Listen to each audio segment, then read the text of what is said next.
ಹಲವಾರು ಹೂಗಳು ಅರಳಿರುವ ಒಂದು ಸುಂದರವಾದ ತೋಟದಲ್ಲಿ ಒಂದು ಸಣ್ಣ ಕಥೆ ಶುರುವಾಗ್ತದೆ. ಈ ಕಥೆಯಲ್ಲಿ ಸ್ನೇಹ ಇದೆ, ಪ್ರಯತ್ನ ಇದೆ ಮತ್ತು ಒಂದು ಚಿಕ್ಕ ಕನಸು ಇದೆ. ಒಂದು ಸುಂದರವಾದ ಹಸಿರು ತೋಟದಲ್ಲಿ 3 ಸ್ನೇಹಿತರು ವಾಸಿಸುತ್ತಿದ್ದರು. ಚಿಕ್ಕ ಚಿಟ್ಟೆ ಚಿನ್ನಿ, ಜಾಣ ಆಮೆ ಗುರು ಮತ್ತು ಸಂತೋಷದ ಹಕ್ಕಿ ಮಿಟ್ಟು. ನಮಸ್ಕಾರ, ನನ್ನ ಹೆಸರು ಚಿನ್ನಿ. ನಾನು ಚಿಕ್ಕ ಚಿಟ್ಟೆ, ಆದರೆ ನನಗೆ ಎತ್ತರಕ್ಕೆ ಹಾರಬೇಕು ಅಂತ ತುಂಬಾ ಇಷ್ಟ.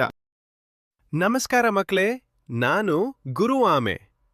ನಾನು ನಿಧಾನವಾಗಿರ್ಬೋದು, ಆದರೆ ನಾನು ಎಲ್ರಿಗೂ ಒಳ್ಳೆ ಸಲಹೆ ಕೊಡ್ತೀನಿ. ಹಾಯ್, ನಾನು ಮಿಟ್ಟು. ನನಗೆ ಹಾಡೋದು, ಹಾರೋದು ಮತ್ತು ಸ್ನೇಹಿತರನ್ನ ಹುರಿದುಂಬಿಸೋದು ತುಂಬ ಇಷ್ಟ.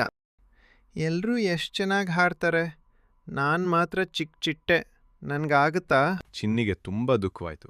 ಆದರೆ ಆ ಸಮಯದಲ್ಲಿ ಒಂದು ಬುದ್ಧಿವಂತ ಆಮೆ ಅಲ್ಲಿಗೆ ಬಂತು. ಚಿಮ್ಮಿ, ಚಿಕ್ಕವನಾಗಿದ್ದೀಯಾ ಅಂತ ನಿನ್ನ ಕನಸು ಚಿಕ್ಕದಾಗಬಾರ್ದು, ಪ್ರಯತ್ನ ಮಾಡಿದ್ರೆ ಸಾಕು. ಹೌದು ಚಿನ್ನಿ, ನಾನು ಮೊದಲಿಗೆ ಬೀಳ್ತಿದ್ದೆ, ಆದರೆ ಪ್ರತಿದಿನ ಪ್ರಯತ್ನ ಮಾಡಿದೆ. ನೀನು ಕೂಡ ಮಾಡ್ಬೋದು.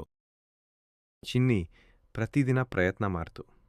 ಸ್ವಲ್ಪವಾಗಿ ಅದು ಎತ್ತರಕ್ಕೆ ಹಾರಲು ಶುರು ಮಾಡ್ತು. ನನಗೆ ಹಾರ್ಲಾಗ್ತಿದೆ. ಶಬಾಷ್ ಚಿನ್ನಿ, ಪ್ರಯತ್ನವೇ ಗೆಲುವಿನ ಗುಟ್ಟು. ನಾವು ಎಲ್ಲರೂ ಸೇರಿ ಸಂತೋಷವಾಗಿರೋಣ.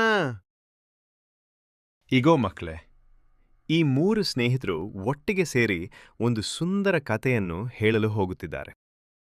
ಮಕ್ಕಳೇ, ಸ್ನೇಹ, ಪ್ರಯತ್ನ ಮತ್ತು ಧೈರ್ಯ ಇವತ್ತಿನ ದೊಡ್ಡ ಶಕ್ತಿ.